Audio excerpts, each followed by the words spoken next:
This is the Dreamers Podcast, Episode 2 with Michelle Richburg, February 15th, 2021. This episode is brought to you by Dream of Legacy. Check out dreamoflegacy.com for resources to assist you on your journey to financial independence. And I remember this one particular meeting where I sat there with tears in my eyes, not just for the gratefulness, but because I couldn't believe that all I had to do was ask. Hello, world. Welcome to the Dreamers Podcast. I am Stephanie Anne-Lyse, also known as Anne-Lyse Wealth. I am a financial coach and an author. I self-published my first book, Dream of Legacy, a guide to help dreamers reach financial independence and build generational wealth. In this podcast, I'll have conversations with experts and thought leaders who dare to follow their dreams. You'll hear about their journey and their money stories. I hope it inspires you, dreamers out there, to live life on your own terms. Come on, dreamers, let's change the world! Welcome to the Dreamers Podcast. I am your host, Anne-Lyse Wealth. Thank you so much for joining me on today's episode. My guest today is Michelle Richburg. Michelle has had a 30-year career in financial services. She has developed a niche in her industry as a banker for the stars. Her client list includes high-profile entertainers, professional athletes, and business leaders. Michelle started her career in banking, and inspired by her passion for helping others and for professional growth, she founded Richburg Enterprises. Michelle has been recognized by Billboard as a top business manager and power player. So many takeaways from my conversation with Michelle.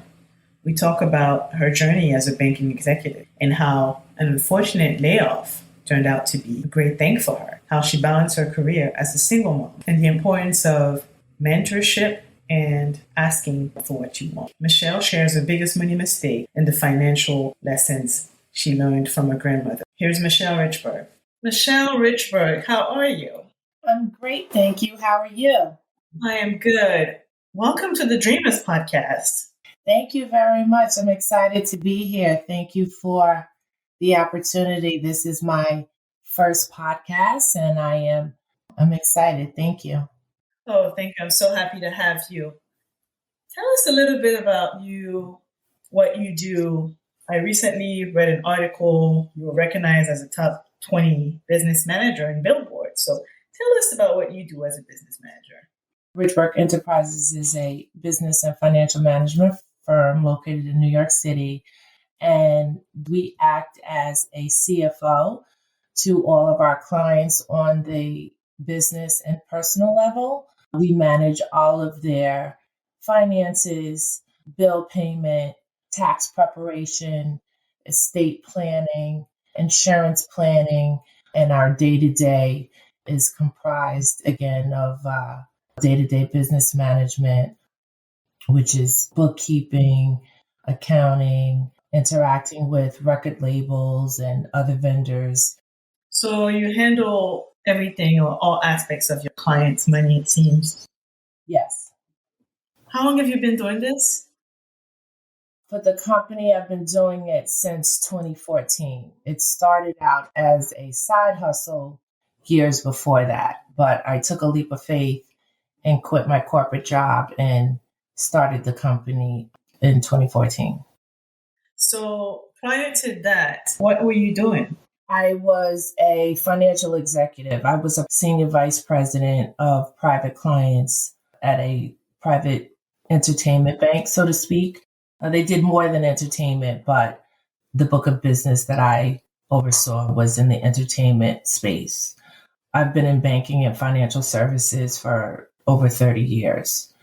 So it looks like you had a great career in corporate America. What made you want to start this business on the side and then eventually just go at it full time? Well, it kind of came to me years before 2014, as mentioned, as a side hustle.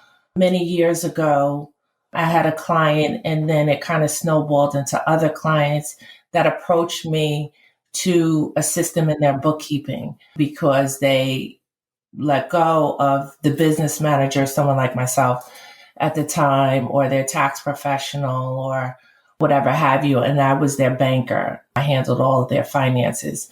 I was approached to do that. And I was a little taken back. But again, just as I'm doing today, I kind of never say no to a challenge, and I pray about it and then make my decision and move forward. So I learned the skill of bookkeeping.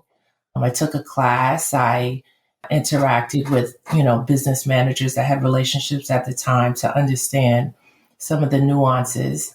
And I started doing that. And then it snowballed from one client to two clients to three clients. And it was just, as I mentioned, a side hustle, a way for me to bring in extra income as I was a single mom raising my son and always kind of trying to make ends meet. So this was a way for me to do that. So you mentioned that you did all of that while you were a single mom. Can you tell us more about that experience building your career? Because a lot of times women feel that their career needs to be on pause or they need to take a step back. So how did you manage all of that as a single mom? By the grace of God. I just really knew I didn't have a choice. As women, as Black women, we get it done by any means necessary. I was at a point, like I said, I was divorced. I had to raise my son. I wanted to make sure he had the best of everything, education, the best opportunities. I live, in a very expensive county. I owned my home. So I just did what I had to do. And I will post from time to time on certain milestones. We made it kind of as a caption, because during the journey, when you're in it, you just think, oh God, how am I going to pay the tuition? How am I going to pay the mortgage? Who's going to pick my son up from school? How am I going to make it to his football game? There's so many things that with God's grace, I was able to accomplish with the help of many. Again, as the saying goes, it takes a tribe. So I did have support of family and friends, whether it was someone that I engaged to pick him up after school because I had to work late. His godmother lives in Atlanta. There were a couple of years where she took him for the whole summer. So I didn't have to kind of worry about the camp. So how old is your son now? 26. You've made it. One of course, the biggest highlights and accomplishments and things that I'm grateful for is, me putting him through college and him graduating and being a very healthy, educated, smart and loving Black man. You alluded to that earlier, but can you tell us a little bit about the challenges that you encountered? As a Black woman, I'm sure you came across a few challenges in your industry. Yes. Anything that you can share with us? Well, first of all, in finance and in banking, I don't know the percentages, but there are very few minorities and certainly very few Black women. In my role as senior vice president, group director, I was the only Black woman with that title when I was hired in 2006 at this specific financial institution. So the challenges were always having to prove myself. Again, as we are taught, we always have to do things 10 times better than our competition. So I learned and grew up with the work ethic of my grandparents because my grandparents raised me with that mindset. Every day I woke up to be the best, to exceed my financial numbers in running financial institutions and making sure that my team and I were always at the top. I just had to kind of not think about the challenge and the uphill battle and just every day under promise and over deliver. What you do in the entertainment industry is quite niche. How did you get started? In the 90s, I was customer service rep for a bank in Westchester. And I was sitting at my desk opening a certificate of deposit for someone that came into the bank. And again, I'm dating myself because in those days they had something called signature cards.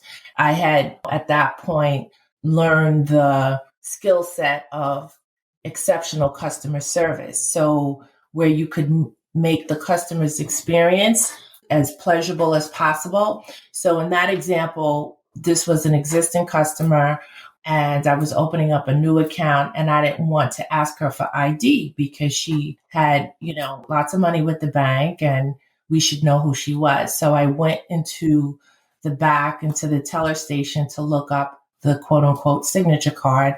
And when I was looking up her name to match her signature and kind of identify her, I came across a very highest level entertainment person that there could be from Westchester County. And I got sidetracked by the name and I was like, oh my God, does this person have accounts here? And then I went to my boss, I went to my coworkers. I forgot that I had this woman sitting at my desk because I was so intrigued by this name I saw. And they said, oh yes, they bank here. We have a host of entertainment people that bank here through a business manager. And they gave me the name and I was just in awe. I was in amaze. And it was funny because my coworker said, Michelle, you have someone sitting at your desk. You've been gone for 20 minutes. And I said, oh yeah, that's right. I finished that up. And then I was on a mission to dive in to the what and why and how the business worked of this particular individual. And then my boss said to me, Michelle, I'm going to introduce you to the business manager. She said, you like to talk and he's very respected in the community and you're going to be the point person for them to bring in more business to the bank. And I said, okay, the rest is kind of history. He and I developed a very good relationship and I became the point person for their firm for all of their financial services. And then I worked at that bank, I think for 3 years or so. And I got an opportunity to go to another bank, to go to Citibank actually. And I remember before taking the job that I sought out the advice of this business manager that I had now became their point person to get his advice on taking the position because it was a different marketplace, and to ask him, would he come with me with his business and all of the clients, because that was my job, to develop business relationship. And he said, absolutely. So I stepped into that role at Citibank with, at that time, a book of business. That was the first time I could really call it that.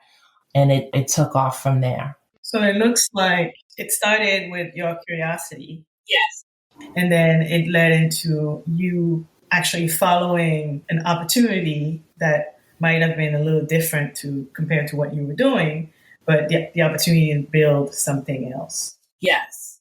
And the curiosity was because, I listened to this person on the radio, danced to their music. I too was from the same city where they were from. And it was a whole movement at that time. So I'm sure our listeners are wondering who that person is. Sean Combs. Puff Daddy, right? Yes, Puff Daddy, Bad Boy Entertainment. So how is it to work with him? It was wonderful. He had a person such as myself at that time, a CFO, a whole finance department. So our day-to-day was interacting really with the finance department. And then occasionally, for various reasons, we would have connection personally, I guess, if you will, for different, financial transactions or meetings. It was wonderful. Like I said, it opened up a lot of doors, and I just was the best banker ever to the whole team.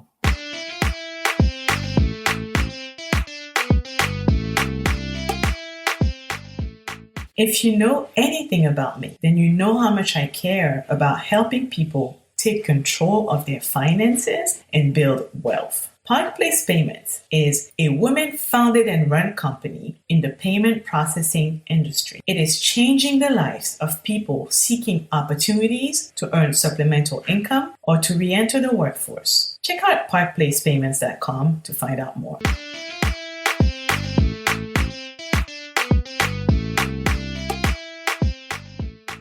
Sunday Skincare Day is one of the ways that I keep my sanity in these crazy times. Jumino is an all-natural, Black-owned skincare brand carefully handcrafted by parents who could not find the proper solutions to address their family skin problems. All Jumino products are made of organic and high-quality ingredients, meticulously chosen for their proven benefits to give your skin the smooth results and the glow it deserves.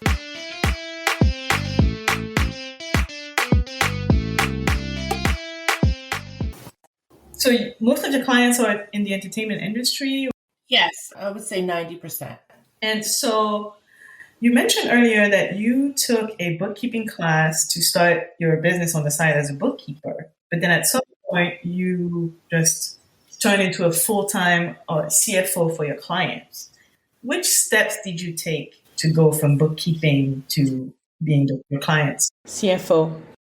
I guess this is the part of the story that gets interesting. So this cushy job that I had that we spoke of earlier, I was fired from that job in 2011 without cause or knowledge or anything. Actually, the particular day that it happened, I had a sports manager that came from Philly into New York City to meet with me to talk about onboarding his clients to the bank.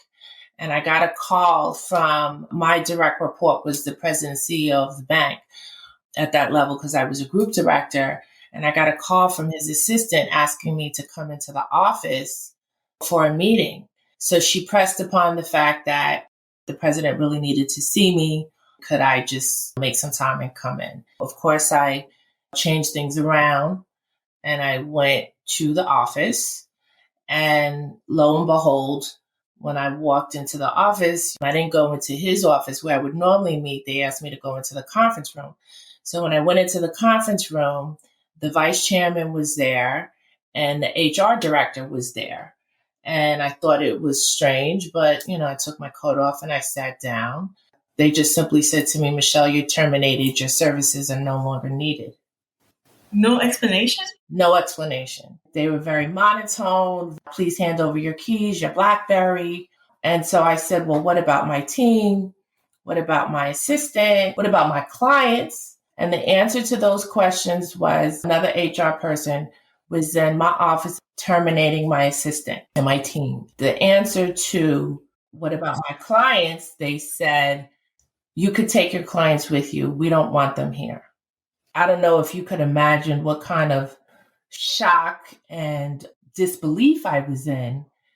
And then the HR director slid across the table a package and they said, here's your severance package.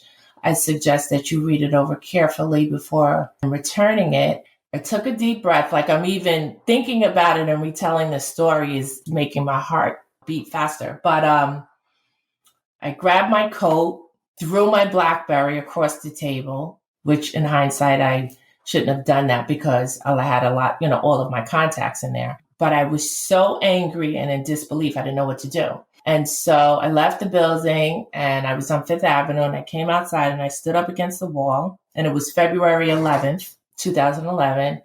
And I called the CFO at Bad Boy Entertainment and I said, I've just been fired. I'm telling you that to say that it's a big part of my story, of my journey. From that day forward until August of 2011, I was in such a confused, depressed kind of state. I can't imagine. How long were you working there? 6 years. I had never been without a job. Ever since I was 16 years old, I've had 2 and 3 jobs simultaneously. After I kind of got over the shock, I just said, I'll get a job at another bank. I've worked at 4 or 5 banks over my career. I have a great reputation. My resume is strong.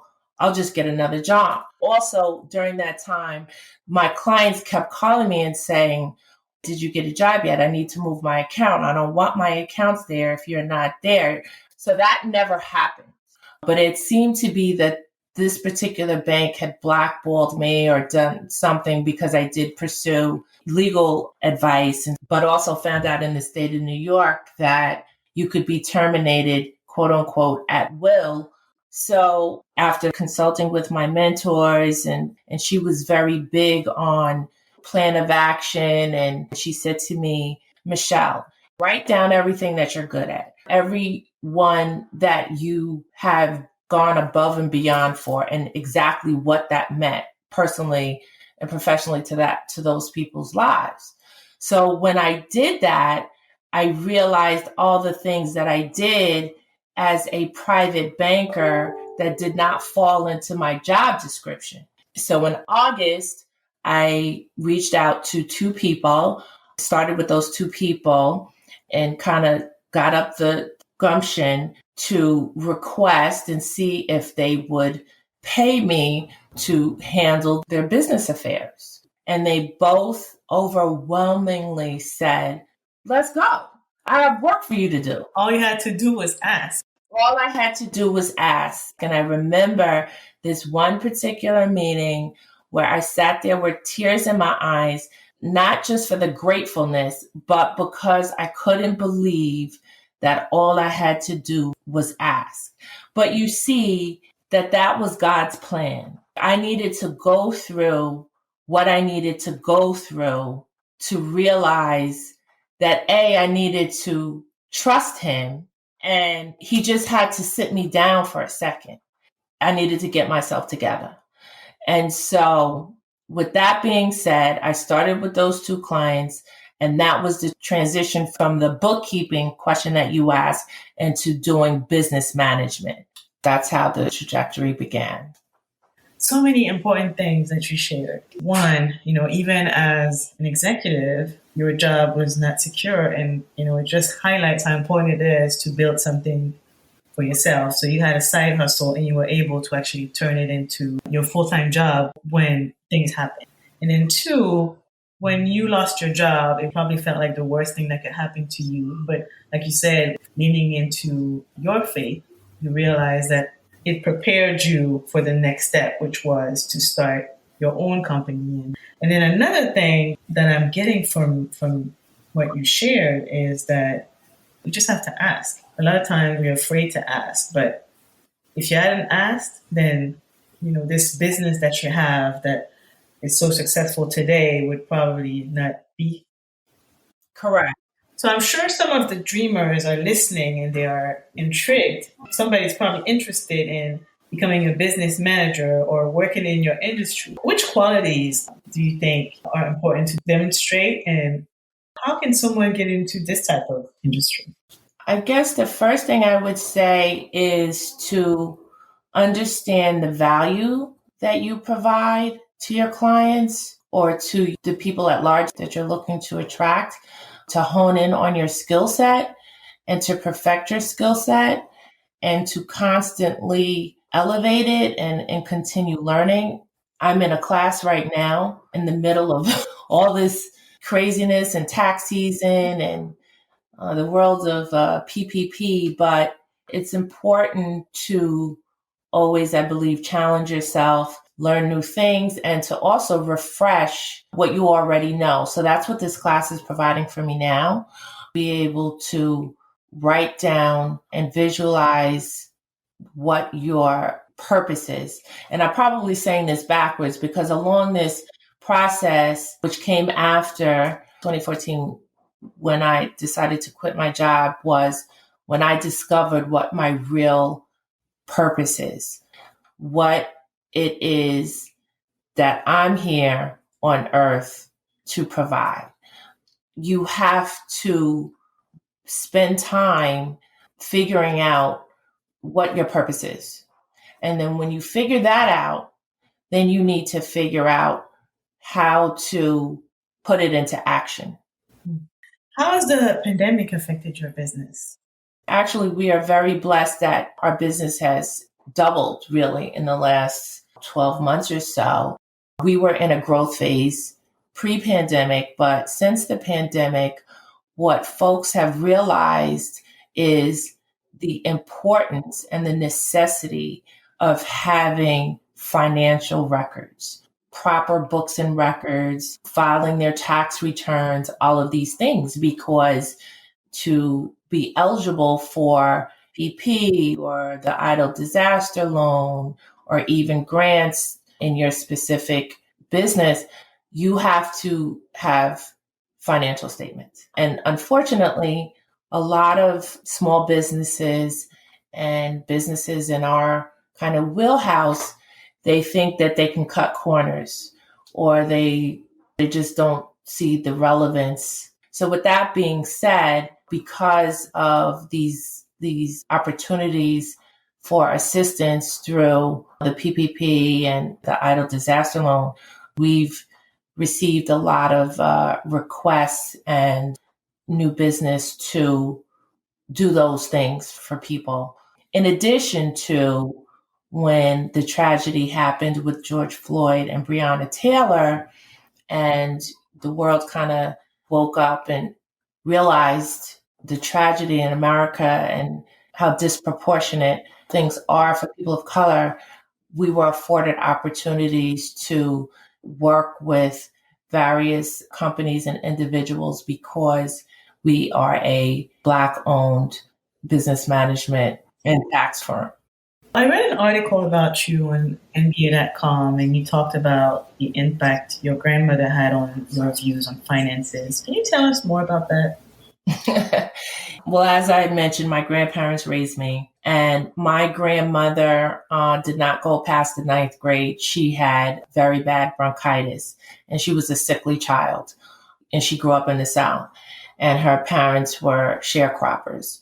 And then she migrated to New York. She had the opportunity to be a housekeeper, and on her domestic salary with a 9th grade education, my grandmother bought 4 homes in cash, 2 in New York and 2 in Arkansas, where she was from, supported her family, gave them places to live, collected the rent, and was on her A game. And so she's been talking to me about money probably since I was 5 years old. Again, it's one of those things when I take a step back and think about even just working in a bank and the path that it led me to, that it wasn't an accident. It was God's plan, I believe, that I am in financial services because of my grandmother. And I would remember times when I'd come home from work and I'd tell her about something I learned about opening an investment account, or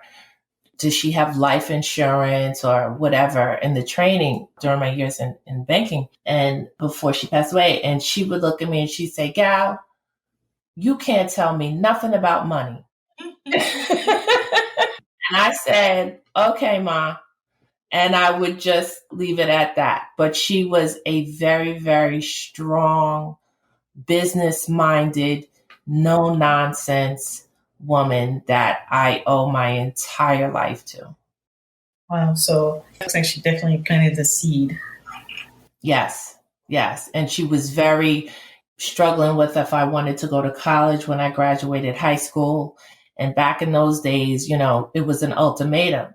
And she said, "Well, if you don't go to college, you ain't going to live here." Just like that. And I said, "Well, where am I supposed to live?" And she said, "That's not my problem." And so I very quickly enrolled myself in school and graduated and, so on and so forth. So yes, she was ahead of her time. So, your grandmother obviously taught you some solid financial, or gave you a solid financial education, but is there a money mistake that you've made that you can share? Yes. I'm also not ashamed to say, because I learned from it, that I was very spoiled too by them. As much of a disciplinarian that she was, My grandparents also made sure that I had everything I needed and then some. They bought me a car when I was 16. My grandfather used to pay for the auto insurance. And as you know, when you go to college, they always have those booths and they sign you up for credit cards and all these things. And I will admit too, I've always liked to shop, right? I've always liked to quote unquote finance things in life. So I felt like if I work, I could do what I want with my money. I could buy what I want. I lived at home. So with that being said, in college, I had every credit card there was. And I just spent till the cows came home. I just went rogue. It wasn't until I was married and of course, I was still working in the bank. I just did kind of what I wanted to do with my money and I didn't save anything. And then when I was married and my ex-husband and I went to buy our first home, and now I am on the other side of the table because I am the client trying to obtain a mortgage, that the bad news was broken to me, that my debt ratio was too high because my balances were at the limit of the credit card. And I certainly didn't have 6 months reserves that the mortgage company looks at when they're trying to approve you. So that was a big eye opener. I work in a bank and I'm in financial services and I have all of these money problems. So once again, I had to lean on my grandmother and come with humble pie and beg her to help us with the down payment to buy our first home.